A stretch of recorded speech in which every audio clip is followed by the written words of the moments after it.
ఒక్క నిమిషం yellow media కాదు. ఫస్ట్ ఆఫ్ ఆల్ నిజాలు ఒప్పుకోవడం నేర్చుకోండి ఫస్ట్. వీళ్ళందరూ ఉండేవారు. వినండి సార్, వినండి ప్లీజ్ వినండి, ఒకసారి వినండి సార్. మీరు నా మీద మీరు కాదు, ఎల్లో మీడియా మీద కాదు. ఇప్పుడు ఏంటి కృష్ణమోహన్ గారు కాదు సార్, కృష్ణమోహన్ గారు కాదు సార్. గతంలో ఇదే కృష్ణమోహన్ గారు ఉన్నారు, గతంలో ఇదే ధనంజయ రెడ్డి గారు ఉన్నారు, గతంలో ఇదే చెవిరెడ్డి భాస్కర్ రెడ్డి గారు ఉన్నారు, గతంలో ఇదే కేఎన్ఆర్ గారు ఆయన తోటి ఉన్నారు. మరి ఆయనతో ఉన్నప్పుడు వాళ్ళు ఇచ్చినటువంటి కొద్ది గొప్ప సలహాలో రీవెరిఫికేషన్ ఏదో ఒక సాయం ఉంటుంది కదా. ఇప్పుడు వాళ్ళు లేకపోవడం వల్ల ఏమైనా సమస్య అని చెప్పేసి మీకు పాజిటివ్ గా మాట్లాడుతుంటే ఎల్లో మీడియాలో వచ్చినటువంటి కథ నేనేం చేయాలి చెప్పండి. ఎల్లో మీడియాలో వచ్చినటువంటి ఏంటి వాళ్ళంతా దగ్గర ఉండి చేస్తున్నారా కాదు సార్? ఇప్పుడు వాళ్ళంతా ఉన్నారా? నేనే మాట్లాడుతున్నాను, మీరే మాట్లాడుతున్నారు. సలహాలు ఇస్తున్నాడా చంద్రబాబు నాయుడు గారికి? చంద్రబాబు నాయుడు గారి దగ్గర ఉన్న పిఏ సలహాలు తీసుకుంటున్నాడా చంద్రబాబు? ఇవ్వకపోతే మంచిదే సార్, ఇవ్వకపోతే మంచిదే. రీవెరిఫికేషన్ గురించి మాట్లాడుతున్నాం అంటే ఇప్పుడు ఏమంటారు మీరు? ఇప్పుడు తీసుకునే నిర్ణయాలన్నిటికీ జగన్మోహన్ రెడ్డి గారే కారణమా?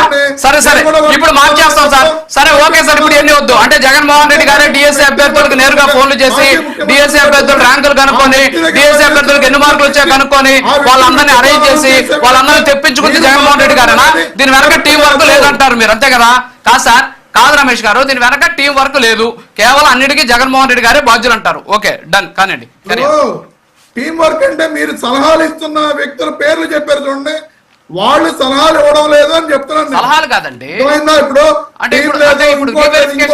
ఇప్పుడు నేనున్నానండి సార్, ఒక్క నిమిషం వినండి. నేనున్నాను ఇప్పుడు, ఒక్క నిమిషం నేనున్నాను. నేను మా ఛానల్కి సంబంధించి ఏదన్నా వివరాలు అడుగుతారు. వివరాలు అడిగినప్పుడు నేను నా రిపోర్ట్నో లేకపోతే నాకు తెలిసిన సమాచారం ఇస్తాను.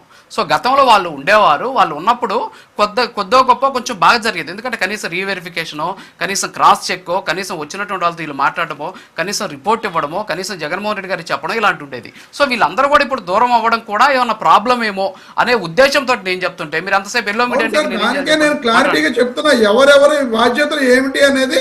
నేను మీకు